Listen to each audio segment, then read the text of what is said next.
ಮಕ್ಕಳು ಸಿಗಲಿಲ್ಲ.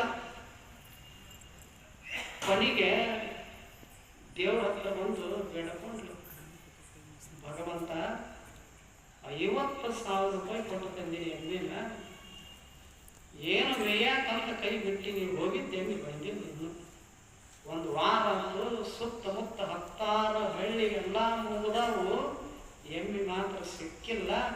ಆಕಸ್ಮಿಕ ಈ ಎಮ್ಮಿ ಏನಾದರೂ ನಮ್ಮ ಮನೆಗೆ ತಂದು ಹಚ್ಚಿದೆ ಅಂತ ಯಾರು ಹಚ್ಚಬೇಕು?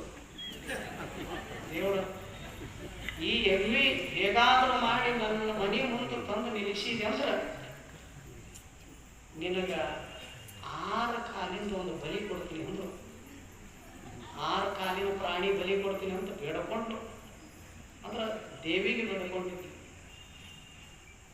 ದೇವಿಗೆ ವಿಚಿತ್ರ ಆಯ್ತು, ಇಲ್ಲಿ ತನಕ 4 ಕಾಲಿನ ಪ್ರಾಣಿ ನೋಡಿದ್ವಿ, ಮತ್ತೆ ಈ ಹೆಣ್ಮಗಳು 6 ಕಾಲಿನ ಪ್ರಾಣಿ ಬಲಿ ಕೊಡ್ತೀನಿ ಅಂದ್ರೆ ಏನಾರ ಕೊಡ್ತಿದ್ದಳು, ಏನಾರ ಕೊಡ್ತಿದ್ದಳು. ದೇವ್ರಿಗೆ ಚಿಂತೆ ಹಚ್ಚಿತು.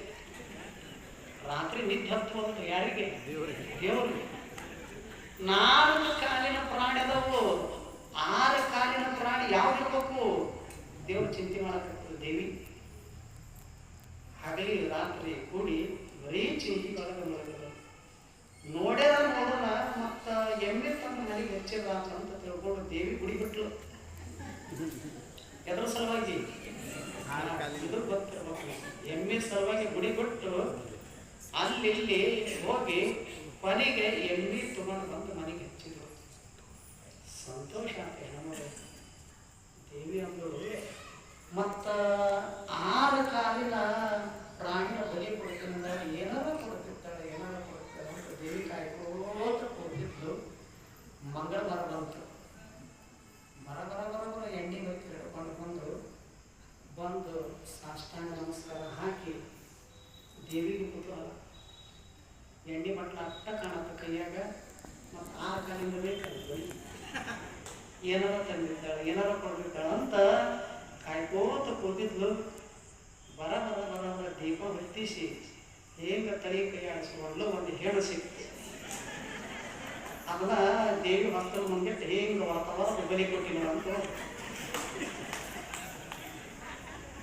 ಏನ ತಲೆ 6 ಕಾಲು ಏನು ಬೆಳ್ಕೊಂಡಿದ್ದು? 6 ಕಾಲಿನ ಪ್ರಾಣಿ ಬಲಿ ಕೊಡ್ತೀನಿ ಅಂತ ಬಲಿ ಕೊಟ್ಟಲ್ಲ. ಅದು ಭಾಳ ಕಿರಿಕಿರಿ ಮಾಡಕತ್ತು ತಲೆಯಾಗ. ಅದನ್ನು ತಗೊಂಡು ರಸ್ತೆಯಲ್ಲಿ ಒಂದು ಹಾಕಿದ್ರು, ಹೊರದ್ದು ಹೋಗ್ದು. ಅವತ್ತಿನಿಂದ ದೇವಿ ಈ ಜಗತ್ತಿನ ಭಕ್ತರ ಸಹವಾಸನ ಬೇಡ ತಣ್ಣಗ ಕುಂತು.